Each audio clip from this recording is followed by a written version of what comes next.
Hello everyone, I'm Bunnytails. Welcome to my channel, and this is a video where I'm going to be talking about all my favorite games that I played this year, well, technically last year now, in 2021. Every year since 2016 on my Twitch channel, I've done a special end of the year stream. We talk about the games I played over the year, sometimes some other things too, like anime and whatnot. At the end of the stream, we generally count down my top 10 all the way to number 1. We have a little contest to see who can guess what my top 10 list is going to look like the closest, and whoever wins a little prize. And for the past couple years, the winner has gotten the chance to pick a game that I play. So the winner for 2020 picked Asura's Wrath, which was why I played that game at all.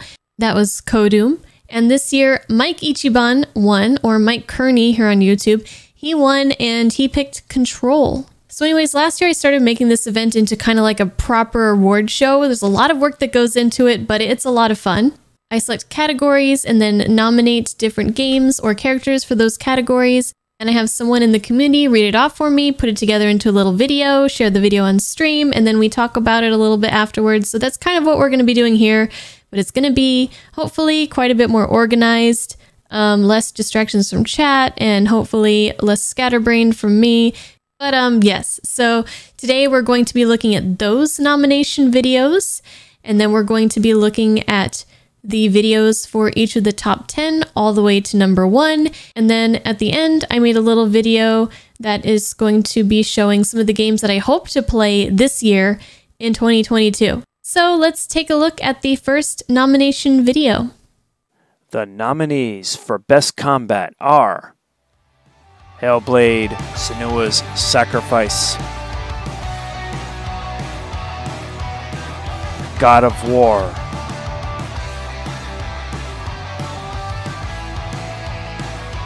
"13 Sentinels: Aegis Rim, Persona 5 Strikers, and Yakuza 4.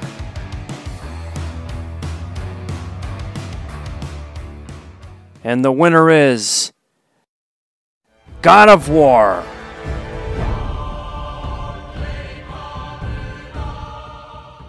Thank you again, Slim, for helping me out with that video. What do you think, guys? Cool, right?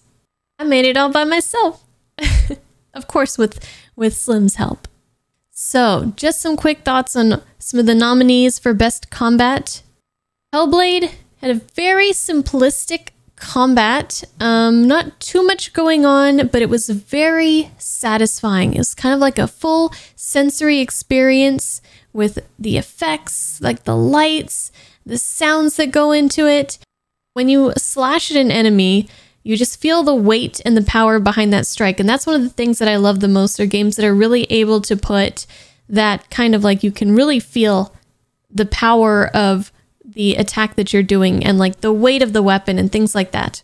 13 Sentinels has like an RTS style combat, which I do have kind of a soft spot for. I don't play those kind of games very often, but I did play for many, many years of my childhood the original StarCraft. So this kind of playing commander to like a bunch of units and giving them commands and then watching the battle unfold on the map was just suited me quite well. Now, Persona 5 Strikers, my only real experience with those type of games, like the Dynasty Warrior type games, has been Hyrule Warriors, and that game, the gameplay, the combat really didn't impress me too much personally. I know a lot of people really enjoyed it, but it was just not my cup of tea, so I had my reservations coming into Strikers. But with Persona 5 Strikers, I was pleasantly surprised by how much I enjoyed the combat playing as the different characters, and I really liked how they personified the combat, which I'll probably get into a little bit later. But yeah, Yakuza 4 is an interesting one on this list because historically I do not like the combat of the Yakuza games. As much as I like the Yakuza games, the combat is generally my least favorite part of those games. But I don't know if it's just starting to click with me now or what, but Yakuza 4, I actually did have a lot of time fighting. I got to play as 4 different characters this time. 3 of them were new characters, and learning their different fighting techniques and their different moves that they can do. And maybe single-handedly Tanimura might be the reason why this game snuck up on this list, because I really enjoyed using like his parry and his grab moves and stuff. He was really fun. But the winner, there can only be one, and this year I had to give it to God of War. Now, I did play this game on Give Me a Challenge difficulty. It was very challenging, and I did have some ragey moments. I never felt like the game was unfair, and I had an absolute time of my life dying over and over and over and over and over again. There's 2 different weapons you can use. There's various ways you can build your offense and defense depending on your fighting style. So the customization was great. There's also like Atreus, you can fiddle around with his stuff as well. And just like I was saying with Hellblade, like the feeling of the combat felt really good. Like, especially with the axe, you could like feel the weight and the momentum of like each swing. And then when you connected with the enemy, it was just like, ka! So good. I don't know where that came from. Ka! All right, let's see the next video. And the nominees for Best Boss are Akira Konoe, Persona 5 Strikers, Baldur from God of War, Chakravartin, Asura's Wrath, Garm from Hellblade: Senua's Sacrifice, Nero, Final Fantasy VII Remake. And the winner is Akira Konoe.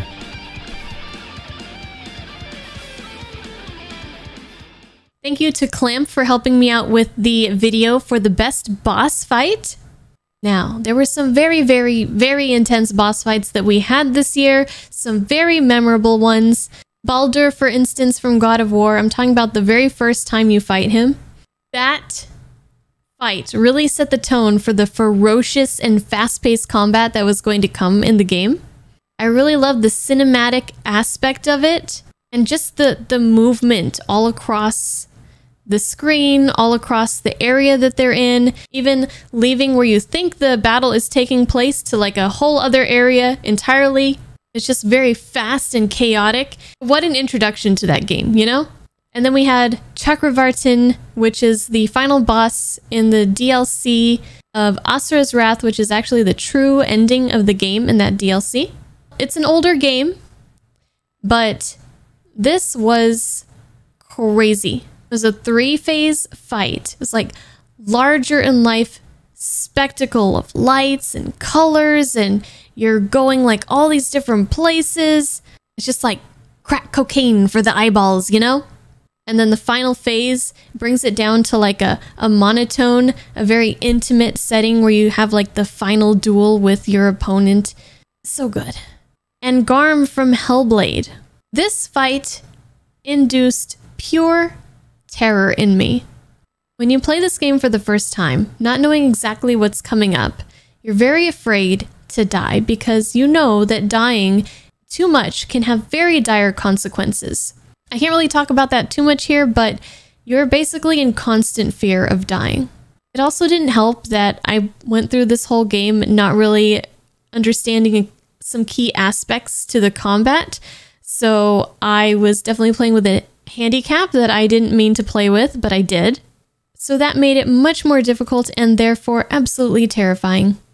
So there's times in this fight where you're fighting this like huge boar with these huge tusks, and your vision gets obscured by like complete darkness. And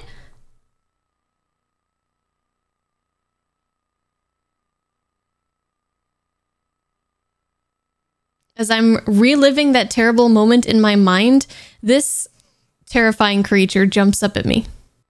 Hello, Mochi. What was I saying? So the screen gets enveloped in darkness. You can't see the enemy. He's still attacking you. These red images are flashing across your screen, and then like the sounds that are happening at this time are just so unnerving. It was an experience. Nero, I kind of threw him in there because I couldn't really think of anything else at the time, but if I could put a little bit more thought into it, I'd probably put Necron from Final Fantasy IX, but I didn't. So let's just move on to the winner, which was Akira Konoe from Persona 5 Strikers. The main thing that kind of did it for me in this fight was the music, of course. We get a remix of my favorite song from Persona 5, which was Rivers in the Desert. And then we get a new song, Counter-Strike, which is just as awesome. I was just very excited about finding this cool ass looking mech. And then afterwards in the second phase, you know, he jumps out. There's fire behind him. He pulls out like his sword or whatever. He's walking out like a complete badass. And I'm ready to go for some more. And it probably helps that I was having so much fun trying to pull off a counterattack with Yusuke because I just got so excited every time it worked. All right, Mochi's ready to go. So let's say bye to Mochi. Bye, Mochi. He's really freaking cute. Bye-bye. Okay, so the next category we have is Best Atmosphere. Now, atmosphere, at least to me, is kind of like a general tone or like a mood that a piece of media has, that it's usually conveyed by the music, the sounds, the visuals, things like that, just into like some kind of cohesive thing. It can be a lot of different things, but there's a certain type of atmosphere that I really enjoy that I usually think of when I think of something that has like a really good deep atmosphere. So you'll kind of see what that is with these nominations.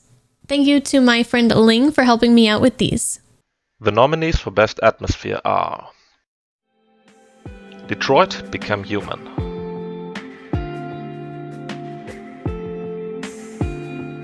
Hellblade Senua's Sacrifice,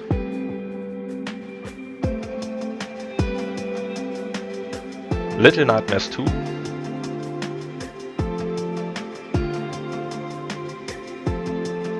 The Medium,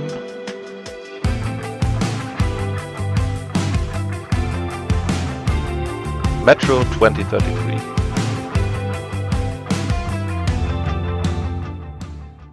And the winner is Hellblade Senua's Sacrifice.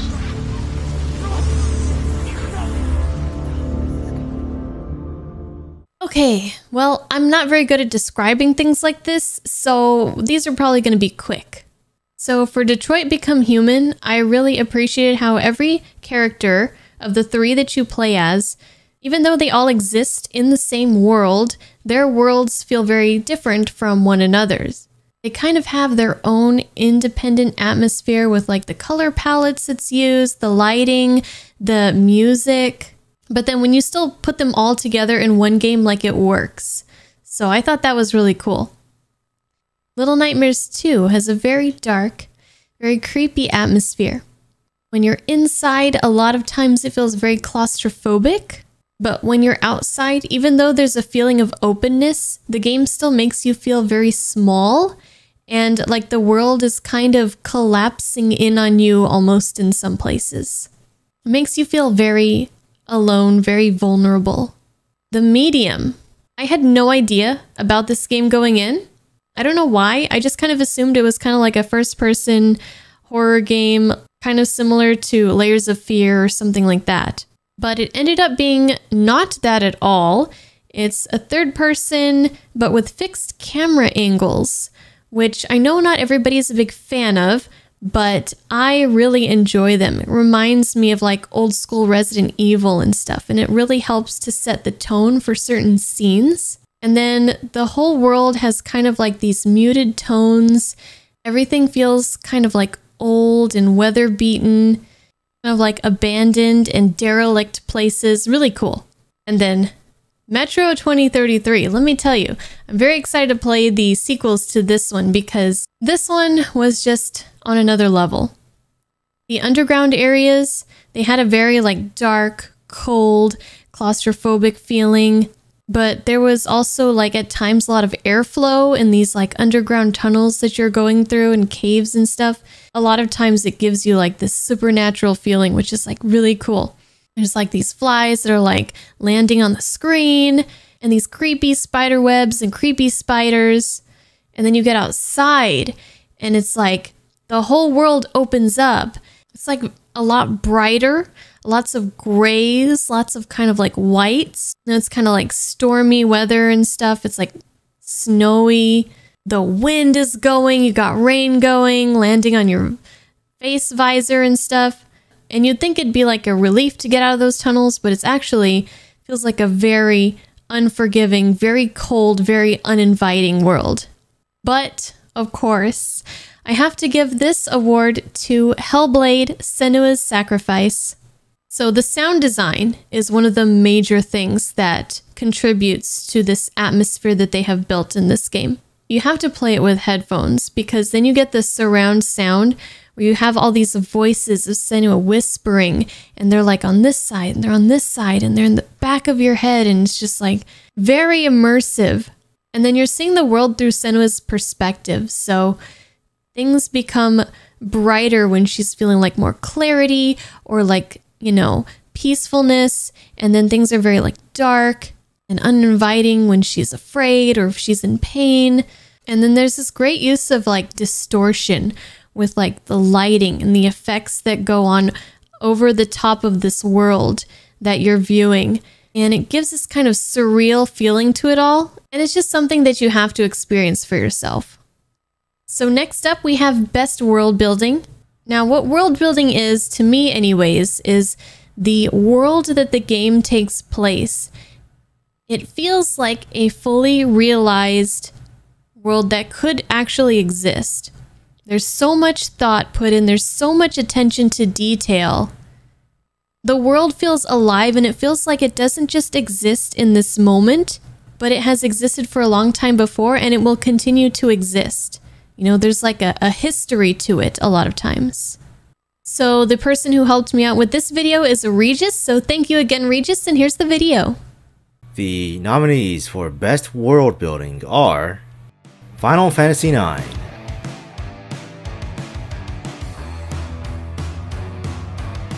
Hellblade: Senua's Sacrifice, 13 Sentinels: Aegis Rim, Detroit: Become Human,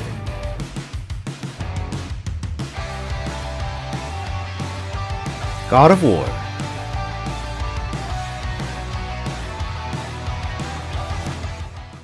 and the winner is Final Fantasy IX.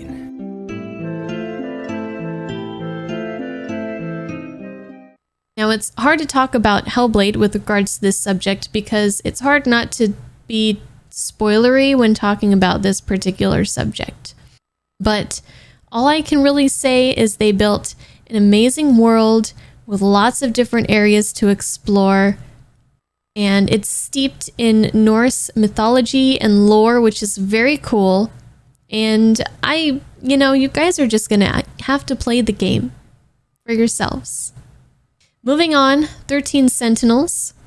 This one definitely could have been a nomination for Best Atmosphere, even though it has kind of a different atmosphere from the other games that were in the category. I just really loved the soft and pastel colors that they used. But anyway, world building. So it takes place in a fictional Japan across several different time periods. And again, it's hard to talk about this because I can't really say much due to spoilers. But they did a really good job creating this world, this universe where the game takes place in. Now, Detroit is a very interesting one because there's so many different ideas out there about how life might be if robots started not only looking like humans, but thinking like humans and feeling like humans. And I thought they did a really great job of creating a world where these androids are starting to awaken to like a sense of self and how individuals as well as humans as a collective might respond to that. And with God of War, we had a multitude of different areas to explore. We have these different lands that we can go to, and they're all very unique and they're all very amazing. And they took different like gods and figures from the Norse mythology, and not only did they talk a lot about their history and backgrounds, but they actually made some of them interactable characters in the game, so they become like your allies or maybe your adversaries. And just the amount of detail that went into the lore for just the world in general, like the different gods, the giants, the frost giants, I really loved. And yeah, bravo. But the winner for this category, definitely Final Fantasy IX for me. No contest.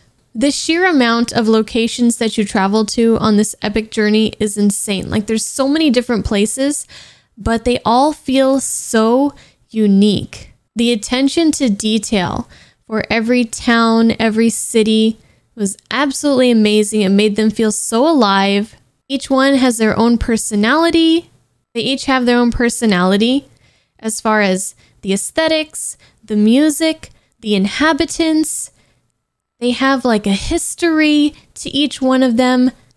Like I mentioned, they don't exist for this game. It's like they just exist. They have existed. We're just taking a small peek into this huge world that for centuries, has been gathering its history. So cool. I don't think I will be forgetting places like Alexandria, Lindblum, Treno, Claria, Bermesia, and all the others anytime soon. Okay, next category is Best Narrative, and Rio has helped me out with these videos, so take it away, Rio. The nominees for Best Narrative are 13 Sentinels, Aegis Rim, Detroit Become Human, Final Fantasy IX,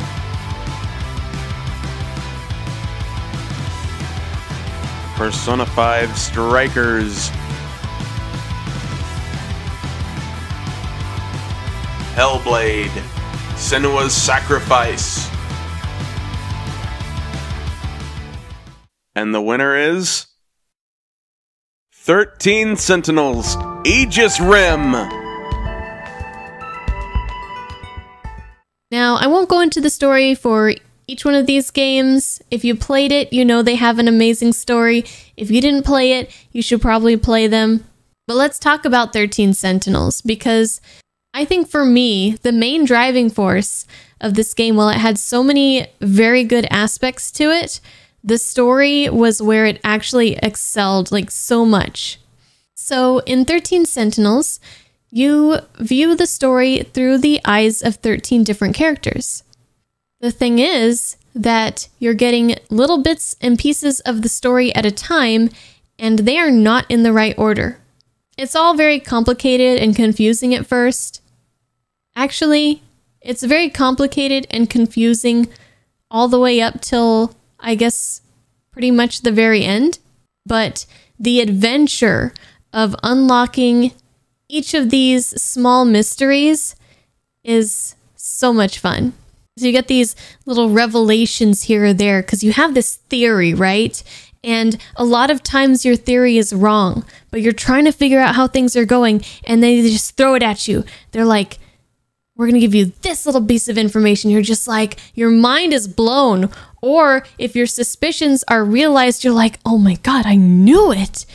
You have so many of these moments just all the time, just back to back. It's just like, it's crazy. And the best part, despite how complex and intricate this story is, in the end, it all makes sense and is so satisfying. How did they do that? How did they do that? All right, next up we have Justinian, who's going to talk to us a little bit about my best song of the year. So here it is. The nominees for Best Song are Black Mage Village from Final Fantasy IX,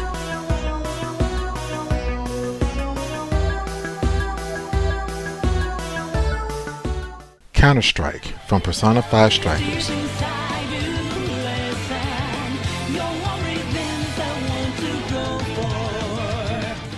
God of War from God of War,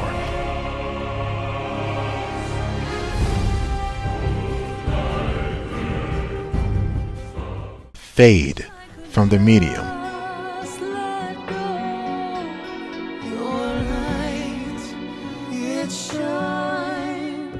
Machine Gun Kiss from Yakuza 4.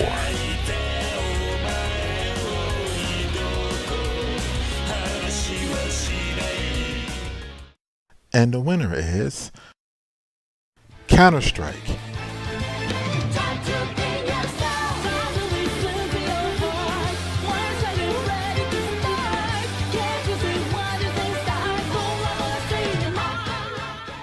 All right, I don't think I have to talk too much about these songs. You guys know that they're all amazing, but Counter-Strike has to be my favorite. I've listened to it so many times. It really gets my blood pumping. Every time I hear it, I just want to sing and dance, and it's just, I'm hooked on it, man. Like, I just get so excited when I hear it. Next up is the video for original soundtrack, which Kodoom helped me out with that, so here's that one. The nominees for Best Soundtrack are 13 Sentinels Aegis Rim, composition team led by Hitoshi Sakimoto.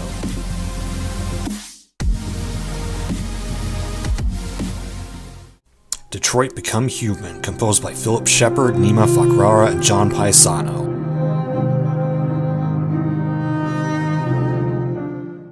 Final Fantasy IX, composed by Nobuo Uematsu.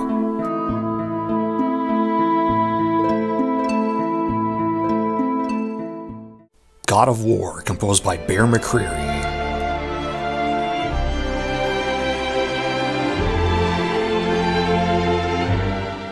Persona 5 Strikers, composed by Atsushi Kitajo, Gota Masuoka, and Ayana Hira.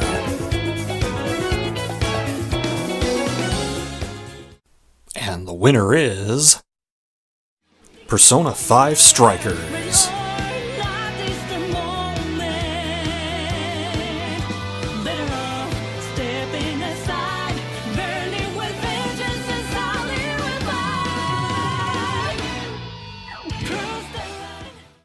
So music in video games is a very important aspect of a game to me, and there were a lot of amazing soundtracks from the games that we played this year. And unfortunately, I couldn't add them all to the video. Now for 13 Sentinels, I really enjoyed the more mellow or peppy tracks that they had in the story sections, but the battles are where the music really shined for me. I really love how the battle themes are so like progressive in nature.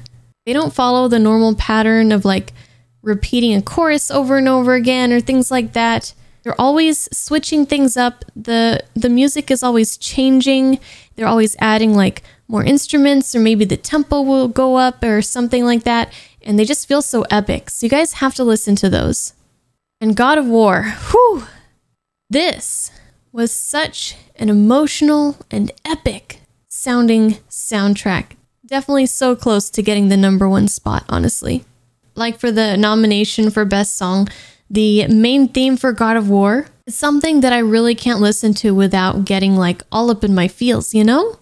It has a beautiful, amazing instrumentation with the chorus, the vocals, and just takes you on a journey all in its own, you know? It's like takes you soaring through the air. But I had to go with Strikers. It's probably my bias talking. I might be a little bit biased, and I will be the first person to admit that. There are quite a few songs that make an appearance in this game from the original soundtrack, some remixes, things like that. But even if I discount all of those, the new songs were so good. And like I said, like I just could not stop listening to this music, and I still, like to this day, the music from Persona, not just Strikers, but for Persona 5 in general, is just banging. You have, of course, Counter-Strike, like we mentioned. There's Daredevil, Axe to Grind, Mori no Miyako, which is the theme in the town of Sendai, which I cannot get enough of, and Singularity, the theme for the jail in Okinawa. Just so many good tracks, so many good tracks. Okay, recording this takes a while, and I ran out of time yesterday, and it's the next day, and I only have a few minutes for today, so this is probably going to be a 3-day recording process. But yeah, the next category is a very, very special one, very surprise for you guys. So I'm not going to say anything. Let's just let's just roll the video, shall we? And the nominees for Best Kina are... Kina! This town! Got no yummy yummies anywhere! Kina? Ready ho! Ready ho yourself! This village have tasty munchies? Kina? Aha! Frogs! They ran away again. Kina! The chocobo mother left it for us before she stopped moving. That's right. We're gonna raise it for her. You're crazy. Quinoa? Gimme! And Kina! Don't eat me! I won't taste good! You heard her, Kina. I see. Too bad. And the winner is... me! Kina! Ah! What this? I'm to breathe now!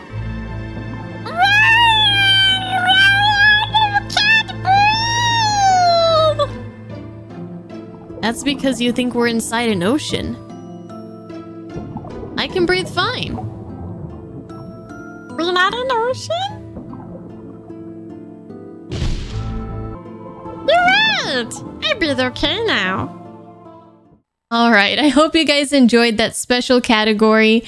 If you watched the Final Fantasy IX playthrough, then it should make complete sense. It's just a fun little thing.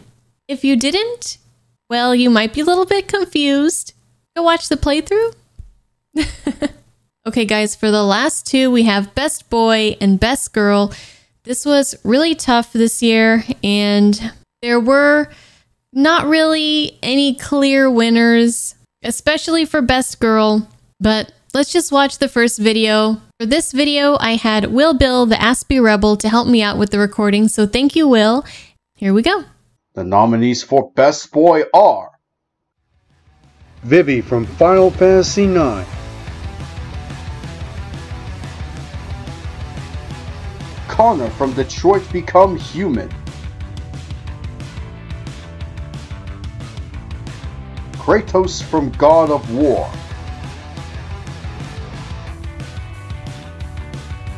Zenkichi Hasegawa from Persona 5 Strikers.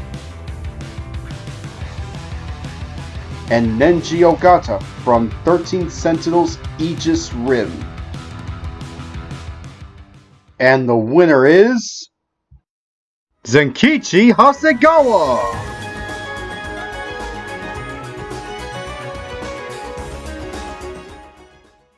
Alright, so when I showed my Twitch chat this video, they were all very upset. Actually, even before I started rolling the video, they were like, Atreus, Atreus, Atreus.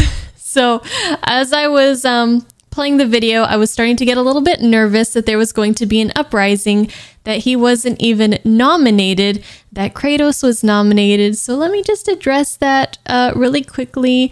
While Atreus is, of course, a very, very good boy, I thought that Kratos deserved some extra recognition. I'm sure that Atreus will get another chance to be nominated and perhaps even win, you know, this year in 2022. But thinking about Kratos' journey from the first God of War to the beginning of this game, and then the beginning of this game to the end of this game, there was just so much growth, so much development. I was just thinking about how far he came, and I thought he's the one that I wanted to, you know, lift up this year, because it just warmed my heart to see, you know, Kratos coming out of his shell and learning how to be a father, and I thought it was great. The rest of them are pretty self-explanatory. They're all awesome, very good boys.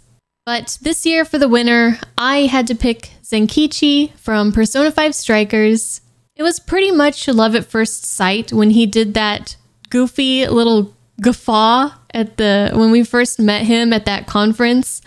And he never failed to entertain me all the way till the end. His goofy personality made me laugh, made me cry, and he showed that he can be a complete badass for the person that is most important to him, which is his daughter. And he just warms my heart. Alright, and for the last mini award video, we have my good friend Italuna helping out with his wacky voices that he loves to do. Here is the video for Best Girl. The nominees for Best Girl are Aiko from Final Fantasy IX,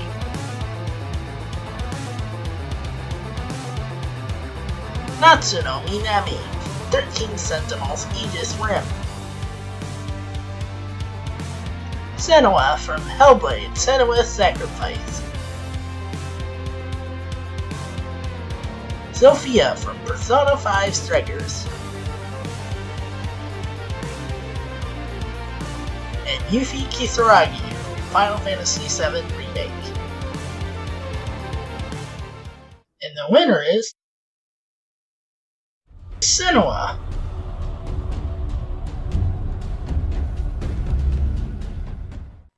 A lot of these choices were very difficult, especially with the top 10 videos, but this by far was the most tough decision to make. I could not decide on a winner after weeks and days of just thinking about it, and I finally had to pick one because all 5 of those girls are very special, very wonderful, very sweet, very badass, you know, all the things. They have it all. And honestly, if I could put all of them as number 1, I would. But I can't. In the end, I had to go with Senua. And I don't want to say too much about it because I don't want to say spoilers, especially since all of you guys that haven't played the game need to play the game. But as a lot of you know, this game deals with mental health issues, and you know, a person whose brain works quite differently from a lot of the rest of us. And Senua's journey was just so personal and so seemingly insurmountable. The game also does a very good job of putting you in the skin of Senua, so to speak. Like what she's feeling, you're feeling right alongside her. When the game finished, I was just so proud of her and everything that she accomplished. Alright guys, it's now time for the top 10 countdown. Number 10.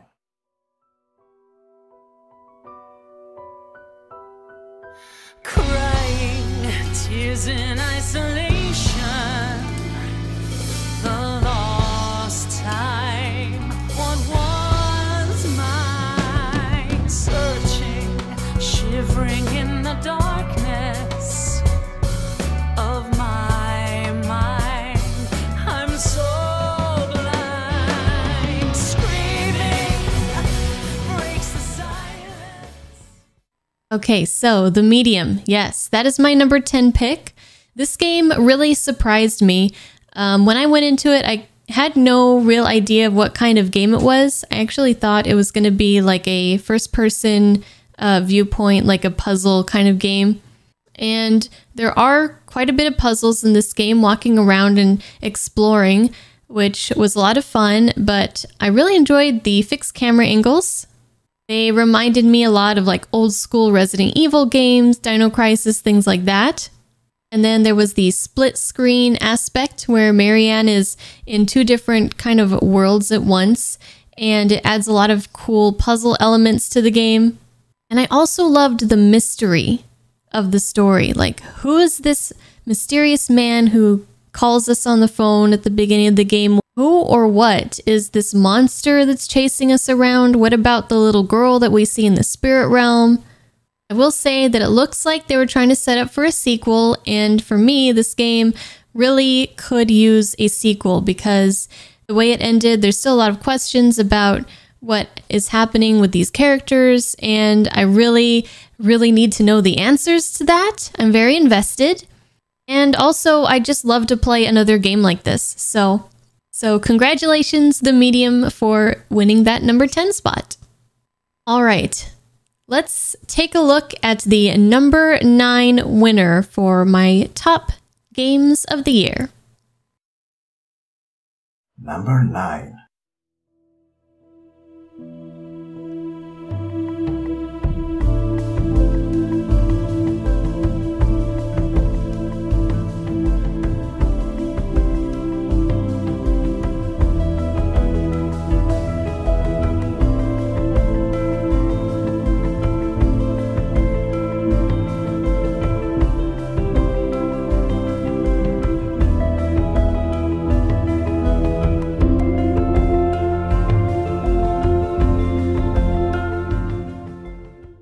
All right, and of course that was Life is Strange 2 coming in at number 9.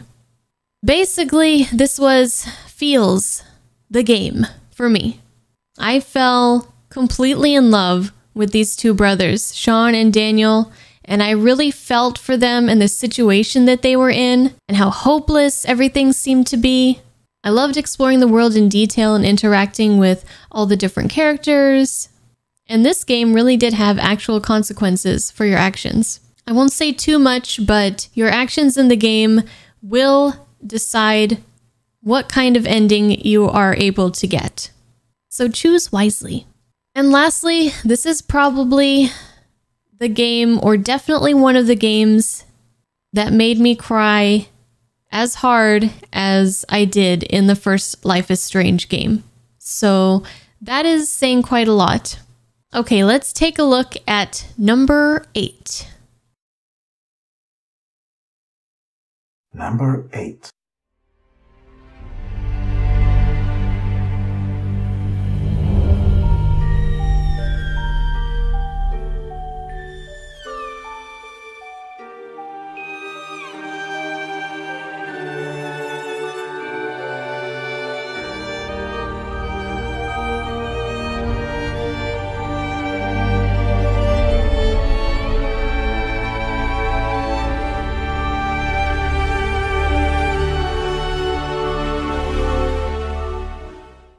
Okay, yes, that was number 8, Resident Evil Village. I enjoyed this game so much. I think I enjoyed it more than Resident Evil 7, and I might be in the minority. I'm not really sure. I know from what I've heard, a lot of people really enjoyed 7 more, but I had a very good time with this game. I felt like the villains really took a lot of the spotlight. They were very unforgettable. The level design and the attention to detail, especially in like Lady D's castle or House Beneviento. And speaking of House Beneviento, that section of the game was probably my favorite part of the whole game. It was amazing, and it scared the crap out of me. And this is where I really started to like Ethan as a character. I was really able to empathize with his goal of saving his daughter as opposed to saving Mia in the previous game. And I thought his voice actor did a really good job of conveying like his anger and frustration and pain that he was going through as he's trying to find Baby Rose. Let's move it along and see my number 7 pick. Number 7.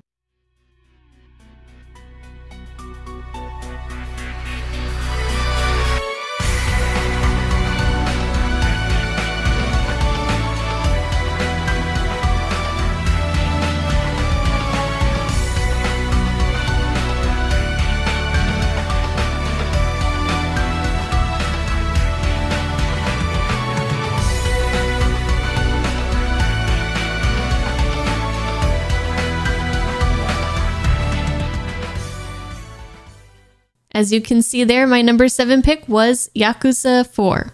Now, I made it a rule for myself to only include 1 game per franchise. And I forgot to mention the other rule of no DLCs and no remakes. So that's why you're not seeing any Final Fantasy VII or Nier Replicant or Demon Souls. Sorry, I forgot to mention that. So why Yakuza 4 over Yakuza 3? Well, it was very close. I did enjoy the story and felt a very strong emotional attachment to certain characters in Yakuza 3. If you know, you know. But I just felt overall 4 was just a little bit of a better experience. Like if I had to replay, I'd probably replay 4 over 3. Some of the reasons are like the combat, for instance, in 3 is, you know, I don't think it's really up for debate that 3 is probably the worst combat in the series, you know, as far as, unless you're probably discounting the original 1 and 2. I'm not sure how those were. But you get to play as 4 different characters. 3 of them are new. And not only did we get to learn some really cool new fighting styles, but we got to learn about these new characters, what drives them, what motivates them, what's important to them. The story in 4 started really strong for me. It kind of dipped at a certain point there, and it brought it right back up to like an 11 with the finale. That final chapter, yo, that was, for lack of a better term, fire. I have never been so hyped up for a finale in a Yakuza game. Just mwah. Let's take a look at number 6. Number 6.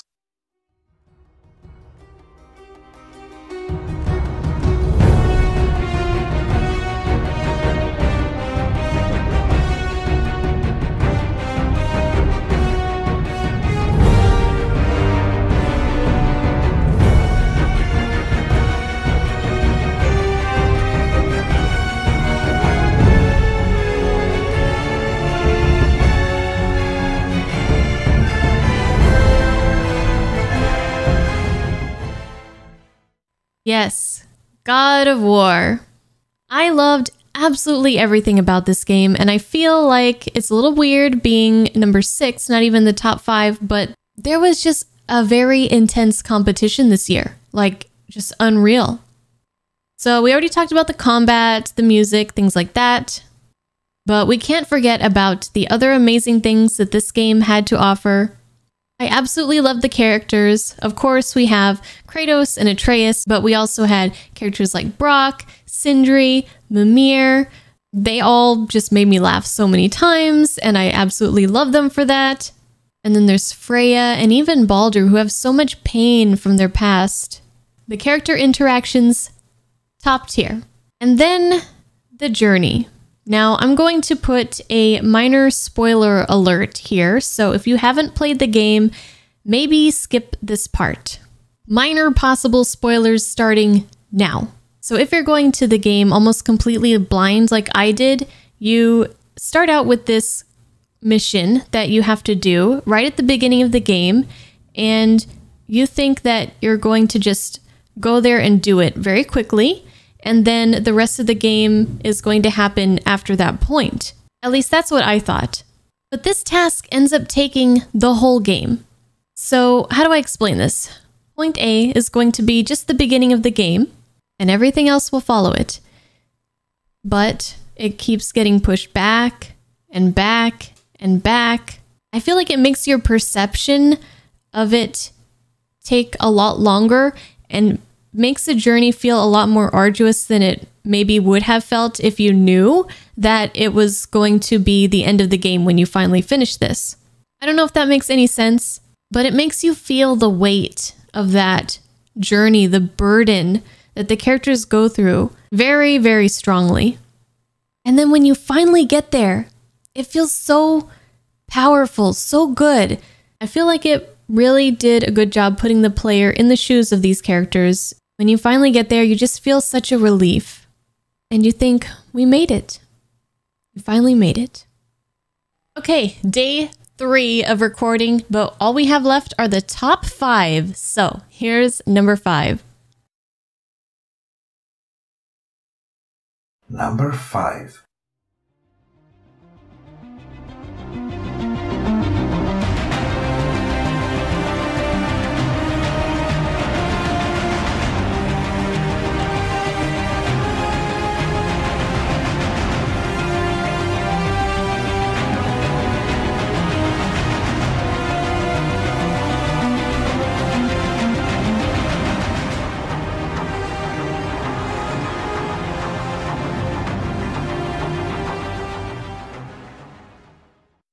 This game was stressful and infuriating, but also very beautiful and hopeful. At least my experience was. One of the cool things about this game is that everybody is going to have their own unique experience for the first time they play this game, and they're going to be wildly different from everyone else's.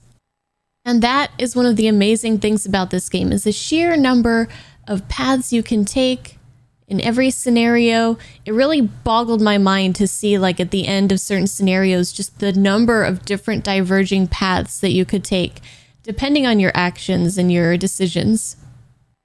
I especially loved watching Connor and Hank change as individuals over the course of the game, which also changed the dynamic of their relationship with each other. And Marcus's story was definitely my favorite one to go through. I got very emotional on numerous occasions, seeing him go through his development, walking his own path to eventually get to where he ended up going. Of course, no spoilers. All right, time for number 4. Number 4.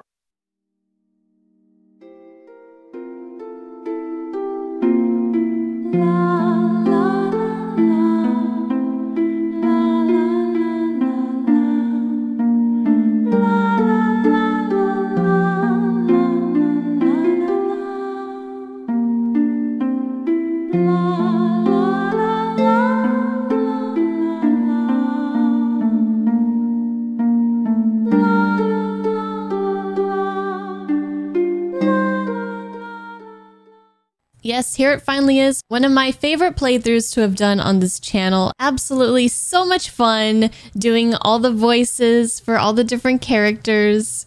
Final Fantasy games are a struggle for me to rank on my personal favorites because my playthroughs of them have been so scattered through time, and some of them hold like a very high nostalgia factor for them, but I have to say that Final Fantasy IX is probably gotta be in like my top 2 or top 3 Final Fantasies that I have played.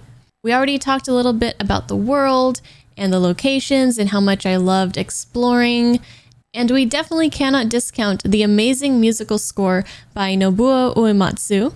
One of the standout features of this game has got to be the amazing, diverse, quirky cast of characters, so lovable. Even the ones I didn't care for too much at first, like Steiner and Kina, turned out to be like some of my favorite characters, like above all the others, so that was really cool. And I'm a complete sucker for turn-based combat, so that was something I really enjoyed in this game. Also, being able to learn new abilities from wearing different kinds of equipment was really fun to do.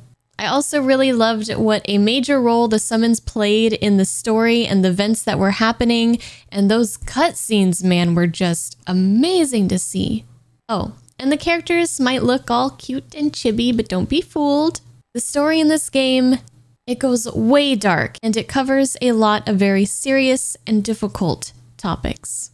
All right, guys, we have made it to the top 3. What is going to be my number 3 pick? Let's see right now. Number 3.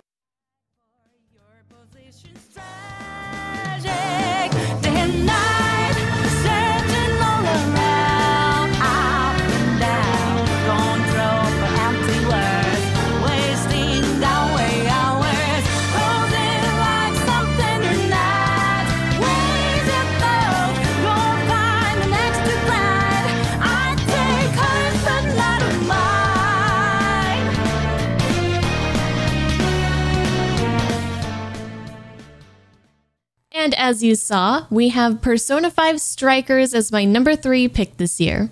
This game was a very big surprise for me.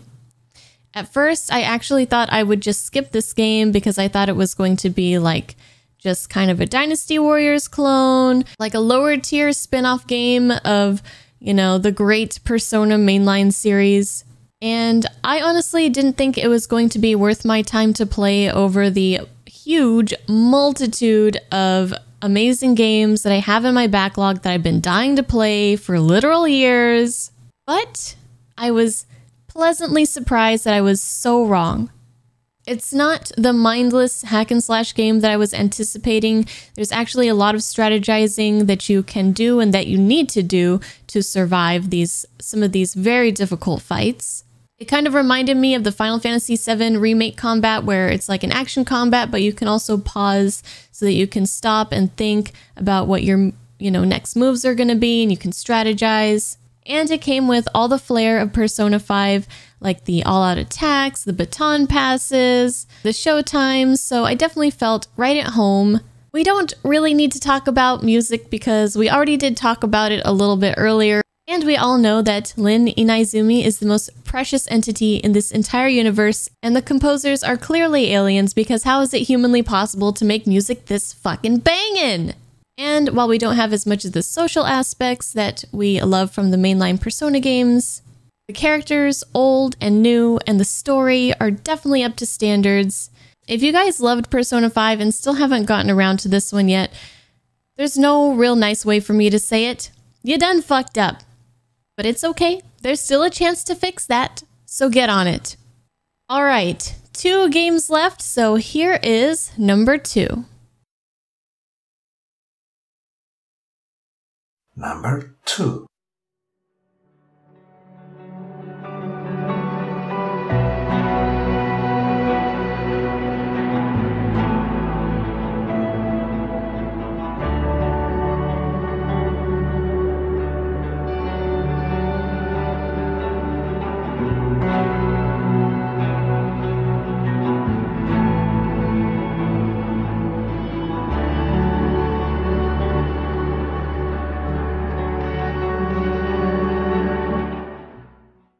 Ah yes, Hellblade: Senua's Sacrifice.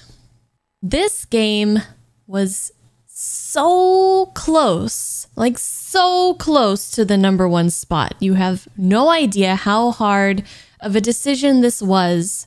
Like I've said, it's hard to talk about this game without going into spoilers. But if there were 3 ways that I would describe this game, it would be immersive, visceral, and emotionally exhausting. So I previously talked about the atmosphere, which ties into the immersiveness with like the sound design, the lighting, things like that. And I also talked about the combat earlier, which is where that visceral part comes in, where the animations and the sound effects and the lighting just come together in a very satisfying way. And as far as the emotionally exhausting part goes, again, there's this fear instilled in you in the very beginning about not dying, because very bad things will happen if you die too much. So you're always on edge. Every fight feels very stressful, and you're constantly being bombarded with sounds and voices, visuals that make you feel very uneasy. And then Melina Juergens, who's the actor who plays as Senua, she is way too damn good at her job. When she's portraying that pain and torment and anguish that Senua is going through, you absolutely cannot ignore it. She's like screaming and crying. It's so invasive in your ears. And then you can see the anguish on her face, and her face is so close to the camera in these scenes, and you can't help but feel those emotions, like you're right there, like you are her. I felt myself physically wanting to lean back in my seat to like just kind of remove myself from that. Basically, play this game if you haven't. There's a sequel coming out soon. Watch the documentary at the end. This is an experience that I am never ever going to be able to forget. And now we have the number 1 game through a process of elimination. A lot of you guys probably know what it is, so let's roll the video. Number 1.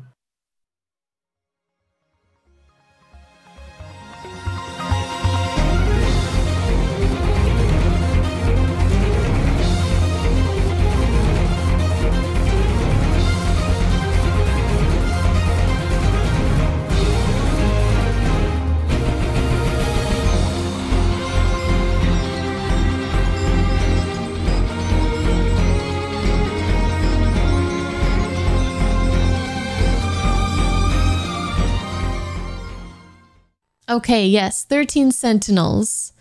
Again, it was very close between the number 1 and the number 2 spot, but this was the wildest, most fun experience that I had in gaming in 2021. This is the game that I never wanted to put down. If I could physically play the game nonstop until completion, I probably would have. The intrigue of the mystery behind the story was just too good. The art style and the music really set the tone, and the combat was a lot of fun as well. You could upgrade and customize your Sentinels, trying to figure out what was the best team to go into a particular battle. But the main thing for me about this game was the story, which I did already go into, so I won't go too much details into that, plus spoilers. I kind of touched on the ending, how everything just kind of made sense at the end, which was amazing to me. Again, considering how complex the story was. But what I really love in a game is a satisfying ending. And this was the most satisfying ending of a game that I can think of in recent memory. You not only have the 13 characters that you view the story through, but you have all these other characters that are very important to the story. And let me tell you, every major question I had about what the heck is going on got answered, and no character got forgotten about.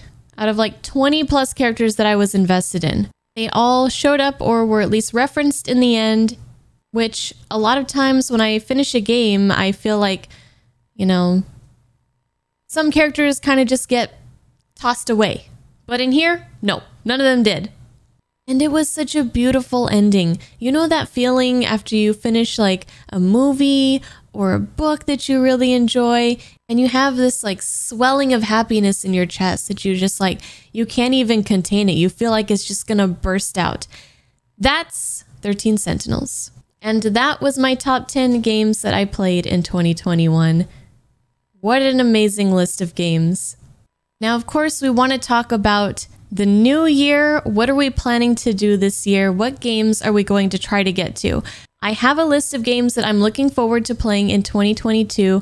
I don't know if I'm going to get to all of them. Of course, there's going to be some that might not make it and others not on the list that will. There's a lot of things that are still yet to be announced, and I'm just going to try my best, and I'm very, very excited. So here's a quick look at some of the games that I am planning on trying to play this year.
And of course, I don't know if I mentioned the winner of the contest of who guesses my top 10 games the best. Thank you guys, all of you who participated, but the winner this year was Mike Ichiban, or Mike Kearney here on YouTube.